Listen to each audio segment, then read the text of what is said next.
You feel it sometimes, don't you? That sudden chill down your spine when the room goes quiet, the flicker of shadows that don't belong. We live as if time is limitless, but the angel of death doesn't knock, he whispers.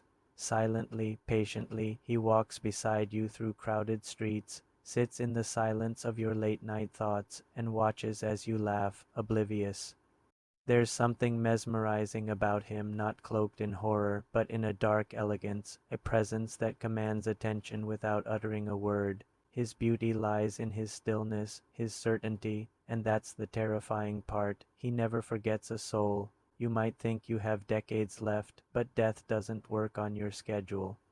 One wrong turn, one heartbeat too slow, one breath that never comes back, and suddenly you're face to face with the one no one escapes. He is always near, and the scariest truth is, you might not realize he was there until it's already too late.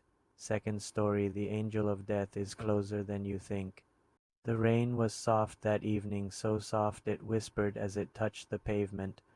The streets of the old city were nearly empty, except for the occasional figure hurrying beneath umbrellas and the sound of distant church bells echoing through the mist.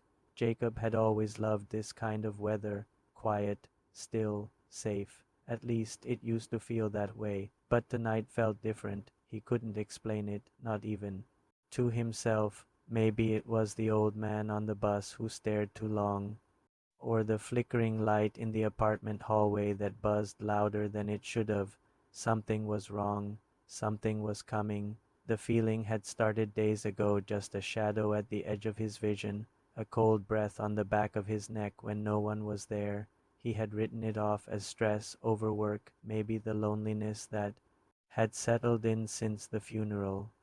His mother's death had left a hole in his life that no routine could fill. But now he wasn't so sure this was just grief. That night, as he walked home through the fog, he heard footsteps behind him, light, deliberate, matching his pace exactly. When he stopped, they stopped. When he turned, the street was empty. No one, only the soft swirls of mist and the dull orange glow of the street lights. He quickened his pace. Once inside his apartment, he locked the door, drew the curtains, and turned on every light. He was being paranoid, had to be. He ran a hand through his hair and laughed to himself, but the laugh died in his throat when he saw it. A black feather, long, sharp, and glistening, lying on the windowsill. The window was closed, locked. No birds could have gotten in. Jacob didn't sleep that night. The next day things escalated. At work, his computer typed on its own just a single phrase, "You've been seen." The air turned icy, and his reflection in the computer screen smiled back at him, though he wasn't smiling. People began acting strangely around him. Strangers on the subway wouldn't sit near him. A little girl pointed at him and whispered to her mother, "He's next." When he asked what she meant, they hurried away without a word. Desperate, Jacob turned to the only person he thought could help, an old theology professor named Dr. Ilara Morin. She listened carefully as he spoke, her face pale, her fingers trembling as she flipped through a dusty old book of forgotten rites. "You weren't supposed to notice him," she whispered. "Most people never do.